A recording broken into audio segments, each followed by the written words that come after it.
Hello students, welcome to our next lecture of bookkeeping and accountancy. Today we will start new chapter, that is chapter number 3, journal. आज आपण chapter number 3 journal हा जो नवीन chapter आहे त्या चॅप्टरला सुरुवात करत आहोत. See, question number 1 from chapter number 3. Question number 1 is, what is voucher and explain its types. तो हमें पहला क्वेश्चन देखना है. इसमें पहले एक दो क्वेश्चन थ्योरेटिकल है और उसके बाद फिर से हमें प्रैक्टिकल क्वेश्चन देखने हैं. First question is, what is voucher and explain its types. See what is given. Meaning, any document which proving, that is evidencing that payment has been made by the business to the person or party is called as voucher. Any document, किसी भी तरह का document जो ये prove करता है कि business ने पार्टी को या पर्सन को पेमेंट किया है, उस डॉक्यूमेंट को कहा जाएगा वाउचर. क्या कहा जाएगा? वाउचर. आलं लक्षात? म्हणजे कोणत्याही प्रकारचं डॉक्युमेंट ज्या डॉक्युमेंटमुळे असं प्रूव्ह होतं की बिझनेसने एखाद्या पर्सनला किंवा एखाद्या पार्टीला पेमेंट केलेलं आहे, त्या डॉक्युमेंटला म्हटलं जातं वाउचर. काय म्हटलं जातं? Voucher. See example, salary slip. It is also called as salary bill, tax invoice, receipt of electricity bill paid etcetera. अभी एग्जाम्पल देखो, सैलरी स्लिप या सैलरी बिल. इसका मतलब क्या होता है? जब एम्प्लॉय कंपनी में काम करता है तो एक महीने के बाद उसको पगार दिया जाता है, बराबर. तो जब उसको पगार दिया जाता है तब उसको सैलरी स्लिप दिया जाता है और उस सैलरी स्लिप में पूरा डिटेल लिखा जाता है कि उसको नेट सैलरी कितना मिला, टैक्स कितना माइनस हुआ, डीए कितना माइनस हुआ, तो सब वहां पे लिखा जाता है. उसे कहा जाएगा सैलरी स्लिप. उसको जनरली सैलरी बिल भी कहा जाता है. तो उसका एक कॉपी एम्प्लॉय को दिया जाएगा, एक कॉपी बिजनेस के पास रहेगा और बिजनेस जो कॉपी बिजनेस ने अपने पास रखा है उसके ऊपर एम्प्लॉय का सिग्नेचर रहेगा. मतलब एम्प्लॉय को सैलरी पेड की, बराबर. एम्प्लॉय को सैलरी क्या की? पेड की. तो वो हो गया बिजनेस के पास प्रूफ कि हम लोगों ने एम्प्लॉय को सॅलरी दिया. आलं लक्षात? म्हणजे एम्प्लॉयची सिग्नेचर घेतली बिझनेसने, मग तो जो कागद आहे तो पण काय झाला? वाउचर. ते काय इंडिकेट करतं? बिझनेसने एम्प्लॉयला सॅलरी दिलेली आहे. मग ते सॅलरी स्लिप किंवा ते salary bill also one type of voucher. ते पण काय झालं? वाउचर. और you can say tax invoice. For example, business has purchased some goods from any person or any supplier. Business ने एखाद्या सप्लायर कडून किंवा एखाद्या पार्टी कडून गुड्स परचेस केलं. गुड्स परचेस केल्यानंतर ती जी पार्टी आहे, दुकानदार आहे, बरोबर, किंवा सप्लायर ऑफ रॉ मटेरियल आहे, तो काय करणार? इनवॉइस देणार. त्याला म्हटलं जातं टॅक्स इनवॉइस, बरोबर. आणि बिजनेस त्याला पैसे पेड करणार. इट मीन्स दैट इनवॉइस, मतलब बिजनेस जो पार्टी है जिसने गुड्स सप्लाई किया है, उस पार्टी ने जो भी इनवॉइस दिया है वो इनवॉइस क्या प्रूव करता है कि बिजनेस ने उस सप्लायर को, उस पार्टी को बिल में जितना पैसा लिखा गया है वो पेड किया है. आप भी अगर किसी दुकान में जाते हो तो कभी कभी हम इनवॉइस लेते हैं, वो इनवॉइस क्या कहा जाएगा? वाउचर. क्या कहा जाएगा? वाउचर. क्योंकि उस इनवॉइस से क्या पता चलता है कि आप लोगों ने दुकानदार को पैसा दिया है, तभी तो उसने बिल दिया ना, बरोबर. आणि दुसरे एक्झाम्पल आपण घेऊ शकतो, तुम्ही कॉलेजमध्ये ऍडमिशन फी भरली, बरोबर.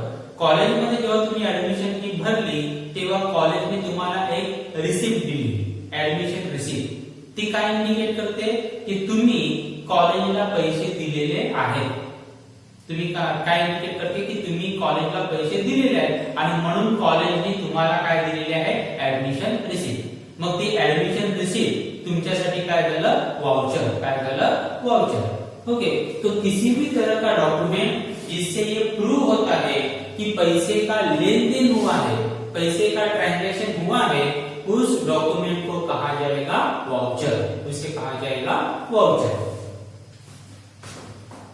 दूसरा हम एग्जांपल देख सकते हैं, receipt of electricity bill paid. बघा, जेव्हा आपण एमएससीबी चं इलेक्ट्रिसिटी बिल पेड करतो, आपल्याला ते बिल पेड केल्यानंतर एक रिसिप्ट दिली जाते, बरोबर.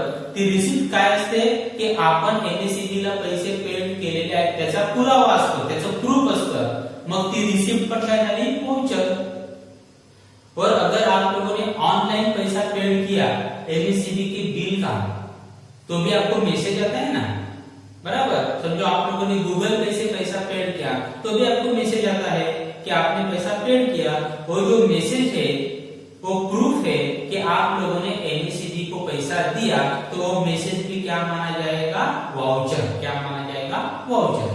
तो किसी भी तरह का डॉक्यूमेंट जिससे ये प्रूव होता है कि ट्रांजैक्शन हुआ है, पैसे का लेन देन हुआ है, उस डॉक्यूमेंट को कहा जाएगा वाउचर.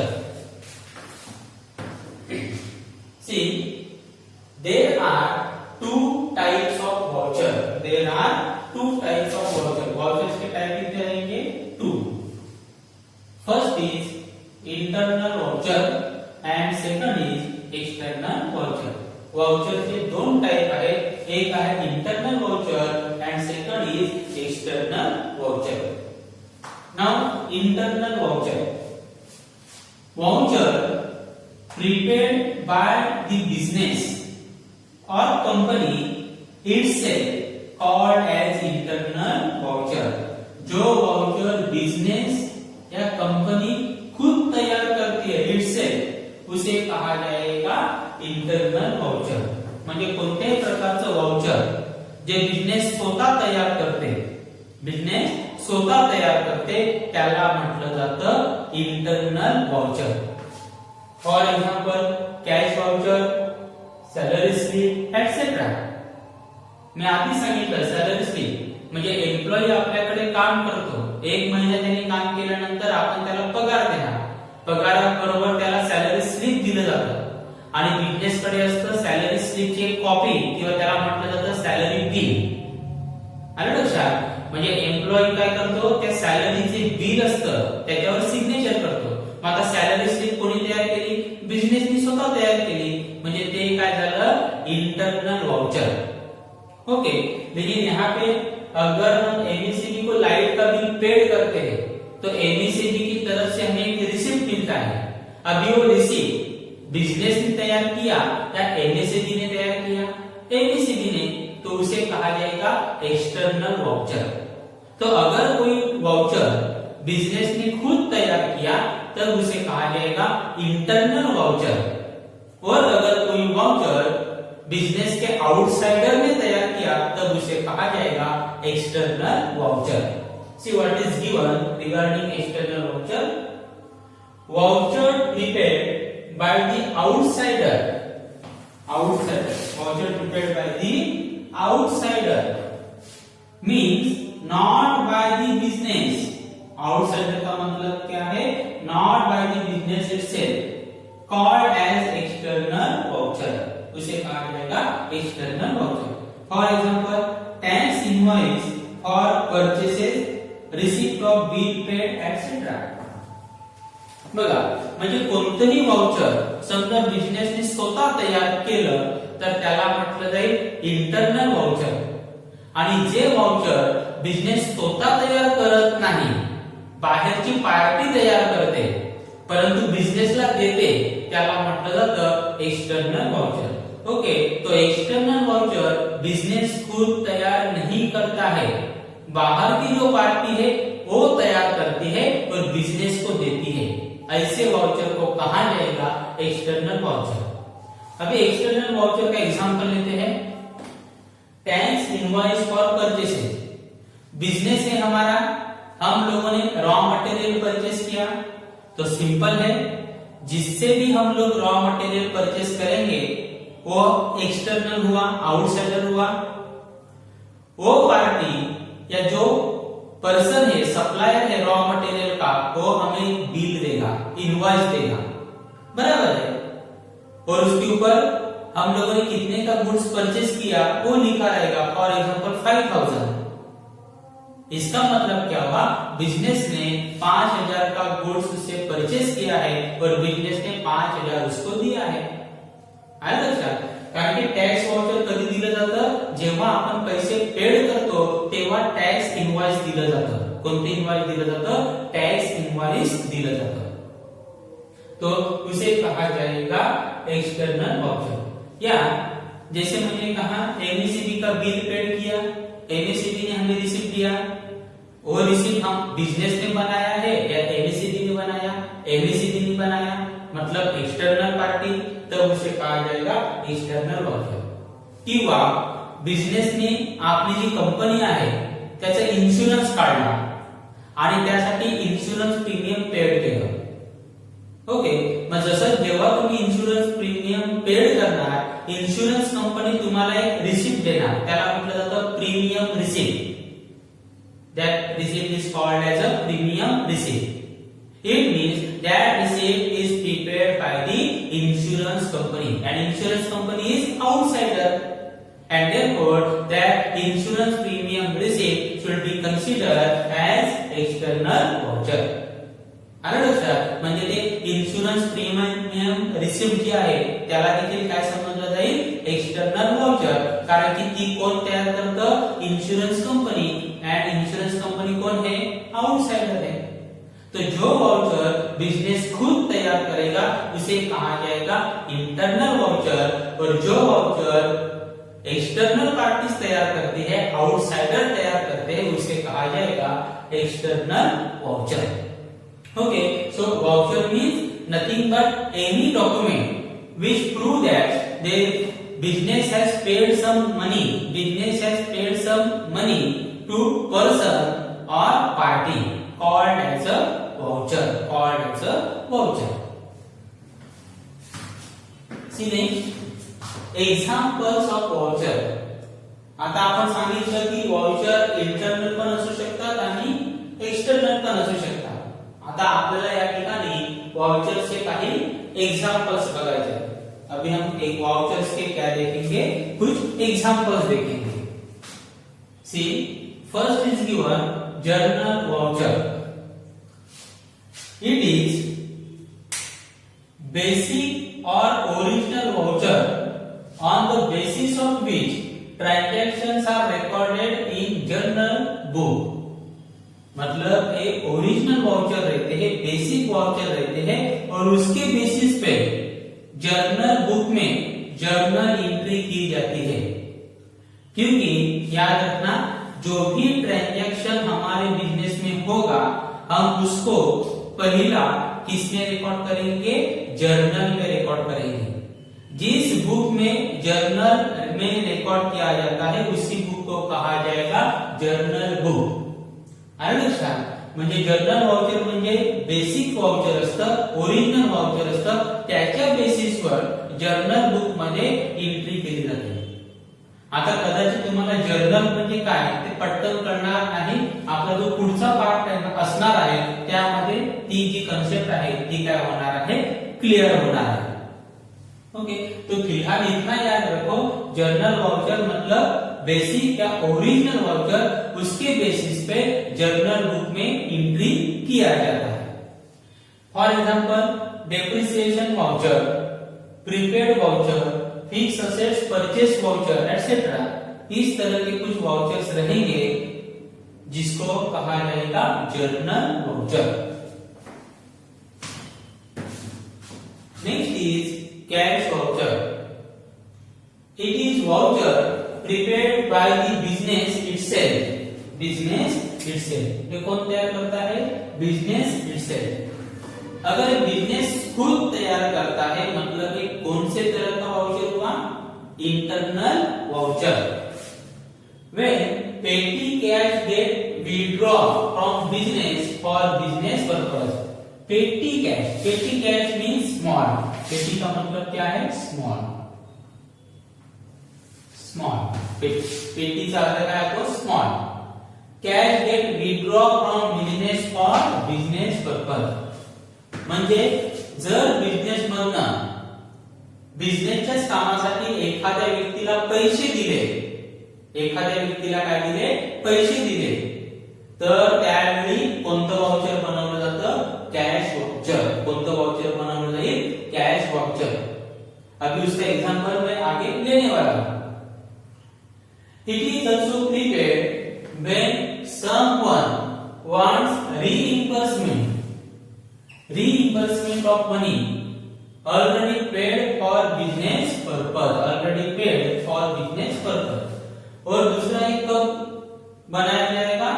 अगर किसी ने बिजनेस के लिए पहले से ही पैसा पेड किया है तो अभी उसको बिजनेस से पैसा वापस लेना है. पैसा वापस लेना उसे कहा जाएगा रिइंबर्समेंट. म्हणजे बिझनेस साठी आपण आधीच पैसे पेड केले ते बिझनेस कडून परत घेणे त्याला म्हटलं जातं reimbursement of money already paid for business purpose. Any related document like railway ticket, bus ticket etcetera if available then attach with such voucher. अभी हम इसके एग्जांपल लेते हैं कैश वाउचर के. फॉर एग्जांपल, अगर हमारी कंपनी है और हमारे कंपनी में कोई गेस्ट आए, बराबर, और हमारा इंडियन कल्चर है तो अगर कंपनी में गेस्ट आए तो हम क्या कहेंगे? खाना खाते जाओ. और समझो कंपनी में खाना अच्छा नहीं मिलता है तो हम हॉटेल से खाना मंगाएंगे, बरोबर की नाही? म्हणजे कंपनीमध्ये जर चांगलं जेवण नसेल तर आपण काय करणार? हॉटेलमधून जेवण मागवणार किंवा हॉटेलमध्ये त्या गेस्टला घेऊन हॉटेलमध्ये जाणार. मग हॉटेलमध्ये बिल होणार की नाही? मग आपण काय करणार? एखाद्या मॅनेजरला किंवा एखाद्या ऑफिसरला त्या गेस्ट बरोबर पाठवणार. मग त्या ऑफिसरकडे आपण कंपनीकडनं पैसे दिले जाणार. काय दिले जाणार? पैसे एडवांस मध्ये. उस ऑफिसर को पैसा दिया जाएगा ना एडवांस में. समझो मैं ऑफिसर हूँ और मुझे गेस्ट को लेके जाना है. अगर गेस्ट को लेके जाना है तो होटल में खर्च आएगा, तो कंपनी क्या करेगी? मुझे एडवांस में पैसा देगी. एडवांस में मुझे क्या देगी? पैसा देगी. फॉर एग्जांपल कंपनी ने मुझे 5,000 दे दिया तो कंपनी वहां पे 5,000 का वाउचर बनाएगी. क्या बनाएगी? वाउचर. और मेरा सिग्नेचर ले लेगी. तो वहां पे उस वाउचर से क्या पता चलेगा कि कंपनी ने मुझे पैसा दिया है, और वहां पे मेंशन किया जाएगा कि कौन से काम के लिए पैसा दिया, तो उसे कहा जाएगा कैश वाउचर. अभी ये वाउचर किसने तैयार किया? कंपनी खुद ने तैयार किया. और जिसको पैसा मिला मतलब मुझे पैसा मिला, मुझे कहा जाएगा पेई, और मेरा सिग्नेचर उसके ऊपर लिया जाएगा. आलं लक्षात? म्हणजे जेव्हा कंपनी एखाद्या व्यक्तीला कॅश देते त्यासाठी कंपनी के मी पैसे दिलेले आहेत, कंपनीने पैसे दिलेले आहेत त्याचा प्रूफ म्हणून कोणतं वाउचर तयार करते? Cash voucher. अभी मैं गेस्ट को लेके जा रहा हूँ. गेस्ट बिजनेस के हैं, मतलब वो पैसा किसके लिए आया है? बिजनेस पर्पस के लिए मेरे पास आया. क्योंकि मैं वो जो 5,000 है मैं खुद जाके होटल में पार्टी करने वाला हूँ क्या? नहीं, वो तो मैं गेस्ट के लिए यूज करने वाला हूँ. और गेस्ट किसके है? बिजनेस के, मतलब वो बिजनेस पर्पस के लिए पैसा हुआ. ओके. दूसरा, it is also prepaid when someone wants reimbursement of money. For example, वही एग्जांपल लेते हैं. मैं गेस्ट को लेके जाने वाला हूँ, लेकिन कंपनी ने कहा कि तुम गेस्ट को लेके जाओ, होटल में उनको खाना खिलाओ, होटल में पैसा भर दो, जितना भी बिल होगा कंपनी से ले लेना. मैंने भी कहा ठीक है. मैं गेस्ट को लेके गया होटल में, उनको खाना खिलाया, 5,000 रुपया बिल हुआ, मैंने मेरे जेब से पैसा भरा. आणि लक्षात म्हणजे मी माझ्या स्वतःच्या खिशातले पैसे भरले. मग आता ते गेस्ट काय माझे स्वतःचे होते का? नाही, कंपनीचे. मग पैसे पण कोणाचे असले पाहिजे? कंपनीचे. पण मी भरले की नाही आधी? मग मी ते पैसे कंपनीकडनं परत मागणार, कारण की मी आधी खर्च केले. मी ऑलरेडी पेड मैंने पहले से पैसा पेड किया है, तो मैं वो पैसा वापस मांगूंगा. जो पैसा मैंने पहले ही पेड किया है उसको वापस मांगना उसे कहा जाता है रिइंबर्समेंट.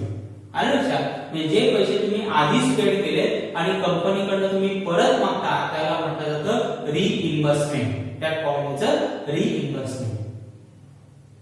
तो कैश वाउचर वहां पे बनाया जाएगा, मुझे पैसा दिया जाएगा, मेरा सिग्नेचर वहां पे लिया जाएगा, वो हो गया कैश वाउचर. और उस कैश वाउचर के साथ कि मैंने वहां पे लिखा जाएगा ना कि होटल में खाना खिलाया, तो होटल का जो भी बिल रहेगा उस वाउचर के साथ अटैच किया जाएगा एज अ प्रूफ कि हाँ सही में हॉटेल में खाना खाया है. दुसरं एक्झाम्पल असू शकतं की रेल्वे तिकीट, बस तिकीट. म्हणजे एखादा सेल्समन आहे, त्याला तुम्ही रेल्वे तिकीट, त्याला तुम्ही पुढे काही कारणासाठी त्याला मुंबईला पाठवलं, बरोबर. मग मुंबईला पाठवलं, तुम्ही पाठवलेलं आहे. मग तो रेल्वेचं त्याने तिकीट काढलं, बरोबर. आणि तिकडनं त्याने टॅक्सी केली, टॅक्सीसाठी त्याने पैसे भरले, पण त्यांनी स्वतःच्या खिशामधून पैसे भरले. पण तो स्वतःच्या कामासाठी गेला होता तर बिझनेसच्या म्हणजे ते सर्व पैसे परत तो कोणाकडनं मागणार आहे? बिझनेस कडनं. मग तो काय करणार आहे? रिइंबर्समेंट. वहां पे वो क्या करेगा? रिइंबर्समेंट. तो रेलवे का टिकट रहेगा, वो कंपनी को बताएगा कि देखो रेलवे का टिकट इतना ही, इतना मैंने पैसा खर्चा किया. अभी समझो ऑटो रिक्शा है, तो ऑटो रिक्शा वाला किसी भी तरह का टिकट नहीं देगा, वहां पे लमसम अमाउंट लिखा जाएगा, बराबर है. उतना विश्वास एम्प्लॉय के ऊपर रखना पड़ेगा. तो वो पैसा एम्प्लॉय ने खर्चा किया है, बाद में एम्प्लॉय को कंपनी की तरफ से मिलेगा. जब कंपनी उस एम्प्लॉय को पैसा देगी तब कौन सा वाउचर बनाएगी? Cash voucher. आणि लक्षात म्हणजे अशा प्रकारे कंपनी जेव्हा पैसे देते आपल्या शक्यतो आपल्या एम्प्लॉयला, तेव्हा कोणतं वाउचर बनवलं जातं? Cash voucher. And cash voucher is which type of voucher? Internal voucher, because cash voucher is prepared by company itself. Cash voucher कोण तयार करतं? कंपनी स्वतः तयार करते, म्हणजे ते कोणतं झालं? Internal voucher. Next is tax invoice. It is prepared by the seller. Tax invoice prepared by the seller when he or she sold goods or services on cash basis. Cash basis मतलब जैसे ही goods बेचा तो seller को पैसा मिला, वो cash पे mill सकता है या चेक में भी मिल सकता है.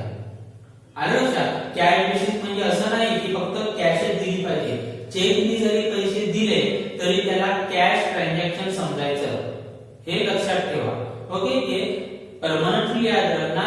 किसी कैश में पैसा दिया मतलब कैश ट्रांजैक्शन नहीं, चेक से भी पैसा दिया तो भी क्या माना जाएगा? Cash transaction. ओके, तो टैक्स इनवॉइस कौन प्रिपेयर करेगा? सेलर. व्हेन ही और शी सोल्ड गुड्स और सर्व्हिसेस ऑन कॅश बेसिस. म्हणजे जेव्हा एखादा सेलर गुड्स किंवा सर्व्हिसेस सेल करतो तेव्हा तो इनवॉइस तयार करतो, बिल तयार करतो, त्याला म्हटलं जातं tax invoice. Tax invoice shows details of goods और services sold including quantity, rate, total amount, GST etcetera. तो टैक्स इनवॉइस में क्या क्या रहेगा? पूरा डिटेल कि आपका किसने परचेस किया, उसका नाम, मतलब हमारे कंपनी ने परचेस किया तो हमारे कंपनी का नाम वहां पे आएगा. जो रॉ मटेरियल परचेस किया है उस रॉ मटेरियल का पूरा डिटेल आएगा. कितना क्वांटिटी परचेस किया, रेट क्या था, बराबर है, टोटल अमाउंट कितना हुआ, उसके ऊपर टैक्स कितना लगा, जीएसटी, गुड सर्विस टैक्स, वो टैक्स कितना लगा, टोटल अमाउंट कितना होगा, तो सारा डिटेल उस इनवॉइस पे रहेगा. अच्छा, तुम्ही पण बिल बघितलं असेल की नाही? तुम्ही कधी ऑनलाइन परचेस केलं असेल, जेव्हा तुम्ही Amazon, फ्लिपकार्ट, स्नॅपडील, मिंत्रा यांच्यावरून ऑनलाइन काही परचेस करता त्याच्याबरोबर बिल येतं ते काय झालं टॅक्स इनवॉइस. जर ते तुम्ही बिल बघितलं तर वरती लिहिलेलं असतं टॅक्स इनवॉइस. बरोबर. आता हे जो टैक्स इनवॉइस है ये टैक्स इनवॉइस बिजनेस ने तैयार किया है या आउटसाइडर ने? आउटसाइडर ने. बिजनेस ने तो गुड्स परचेस किया, ये सेलर ने परचेस तैयार किया है, सेलर आउटसाइडर है, तो टैक्स इनवॉइस क्या हुआ? External voucher. किस तरह का हुआ? External voucher. यहाँ पे journal voucher, internal voucher. Journal voucher पण कोणतं झालं? Internal voucher. हे पण बिझनेस तयार करतो. Cash voucher, internal voucher. Tax invoice, external voucher. कौन सा? एक्सटर्नल. क्योंकि ये सेलर से रिलेटेड है. Next is credit memo. What is given? Credit memo. It is nothing but invoice bill. Invoice bill prepared by the seller. Prepared by the seller when seller sold goods or services on credit. Cash memo. Cash memo पण काय असतं? एक प्रकारचं invoice आहे किंवा एक प्रकारचं bill आहे. पण हे कोण तयार करतं? सेलरच तयार करतं. इथे पण सेलरच तयार करतं. Tax invoice prepared by seller and credit memo is also prepared by seller. Only difference is that if there is a cash transaction then it is called as a tax invoice, and if it is a credit transaction then called as a credit memo. म्हणजे जर cash transaction असेल तर जे invoice तयार केलं जातं त्याला म्हटलं जातं कॅश टॅक्स इनवॉइस, आणि जर क्रेडिट ट्रान्झॅक्शन असेल आणि जे इनवॉइस तयार केलं जातं त्याला म्हटलं जातं credit memo. These invoice contain details of goods services sold. This invoice is inward invoice for buyer and outward invoice for the seller. तो क्या क्रेडिट मेमो कौन तैयार करेगा? सेलर ही तैयार करेगा जब वो गुड्स बेचेगा या सर्विसेज बेचेगा, लेकिन क्रेडिट पे, उधारी पे. किस पे? उधारी पे. तो जब वो क्रेडिट पे गुड्स बेचता है तब जो इनवॉइस तैयार करता है या जो बिल तयार करता है उसे कहा जाएगा क्रेडिट मेमो. आलं लक्षात? म्हणजे जेव्हा क्रेडिटवर गुड्स विकले जातील किंवा सर्व्हिसेस विकल्या जातील आणि त्यावेळी जे बिल किंवा इनवॉइस तयार केलं जाईल त्याला म्हटलं जाईल credit memo. It also shows detail regarding goods और सर्विसेज. जैसे टैक्स इनवॉइस में डिटेल बताया जाता है वैसे डिटेल यहाँ पे भी मेंशन की जाती है. हाँ, this invoice is inward invoice for buyer. Buyer के लिए इस इनवॉइस को क्या बोला जाएगा? Inward invoice. इनवर्ड क्योंकि बायर ने गुड्स परचेस किया है, मतलब गुड्स इनवर्ड हुआ है. आलं लक्षात? म्हणजे हे जे इनवॉइस असतं त्याला बायर काय बोलणार? इनवर्ड इनवॉइस, आणि सेलर काय बोलणार? Outward invoice. कारण की त्याच्याकडनं गुड्स गेलेला आहे, सेलरने गुड्स विकलेला आहे, म्हणून तो काय म्हणणार? Outward invoice. तो बायर के लिए क्रेडिट मेमो इनवर्ड इनवॉइस है, तो सेलर के लिए क्रेडिट मेमो आउटवर्ड इनवॉइस माना जाएगा. Next is cash receipt. It is prepared when debtor makes payment. Debtor makes payment to the business. After receiving money from debtor, business prepared receipt and takes signature of the debtor on it. It is an acknowledgement of receipt of money from debtor. What is debtor? डेटर का मतलब क्या है? Debtor म्हणजे काय? A person to whom business has sold goods on credit. बराबर. डेटरचा अर्थ काय? असा पर्सन किंवा अशी पार्टी ज्या पार्टीला बिझनेसने क्रेडिटवर गुड्स सोल्ड केलेले आहे त्याला म्हटलं जातं डेटर. म्हणजे डेटर कडनं आपल्याला पैसे घ्यायचे आहे. बराबर. इसका मतलब डेटर से हमें पैसा लेना होता है क्योंकि हम लोगों ने क्रेडिट पे गुड्स बेचा है. क्रेडिट पे बेचा है मतलब उधारी पे बेचा है, तो हमें डेटर से पैसा लेना है. हाँ, अभी कैश रिसिप्ट कब बनाया जाता है? बिजनेस क्या करेगी? समझो मैं बिजनेसमैन हूं, मैंने 4-5 डेटर को 4-5 पर्सन को क्रेडिट पे गुड्स बेचा है. तो अभी डेटर ने मुझे पैसा दिया, मैंने क्रेडिट पे बेचा था. कुछ महीने के बाद या 20 दिन के बाद उन्होंने आके मुझे पैसा दिया, तो मैं क्या करूंगा? जो भी डेटर मुझे पैसा देगा उसका मैं एक रिसिप्ट बनाऊंगा. उस रिसिप्ट के ऊपर मैं उसका नाम लिखूंगा, अमाउंट लिखूंगा, डेट लिखूंगा और उसका सिग्नेचर ले लूंगा. मतलब एक प्रूफ रहेगा कि उस डेटर ने मुझे पैसा दिया है और उसका एक कॉपी डेटर को भी दिया जाएगा. म्हणजे एक कॉपी डेटरला पण दिली जाईल आणि एक कॉपी आपल्याकडे असेल आणि ते आपल्याकडे काय असणार आहे? प्रूफ असणार आहे की आपण डेटरला पैसे दिलेले आहेत. सॉरी, आपल्याला डेटरकडनं पैसे मिळाले आहेत. तो इस तरह से डेटर जब बिजनेस को पैसा देता है तब बिजनेस एक रिसिप्ट बनाती है और उस रिसिप्ट के ऊपर डेटर का सिग्नेचर देती है. उसी रिसिप्ट को कहा जाता है कैश रिसिप्ट. मतलब कैश मिला उसका रिसिप्ट. क्या? रिसिप्ट मतलब मिलना, कैश मिला उसका रिसिप्ट. और ये जो रिसिप्ट है वो एक्नॉलेजमेंट है. ये क्या है? एक्नॉलेजमेंट. एक्नॉलेजमेंट का मतलब एक्सेप्ट करना, मान लेना कि हाँ मुझे डेटर से पैसा मिला है. एक्नॉलेज कर देना. एक्नॉलेजचा अर्थ काय असतो? एक्सेप्ट करणे, मान्य करणे की हो मला डेटरकडनं पैसे मिळालेले आहेत. आणि म्हणून आपण ती एक रिसिप्ट तयार करतो आणि त्याची सिग्नेचर घेतो आणि त्या रिसिप्ट वरून हे प्रूव्ह होतं की डेटरकडनं आपल्याला पैसे मिळालेले आहेत. ओके, तो इस तरह से कैश रिसिप्ट भी बनाया जाता है. अभी कैश रिसिप्ट भी कौन बनाता है? बिजनेस बनाता है. और इसीलिए कैश रिसिप्ट किस तरह का वाउचर हुआ? Internal voucher. Cash receipt internal voucher. Credit memo prepared by seller, external voucher. Tax invoice, external voucher.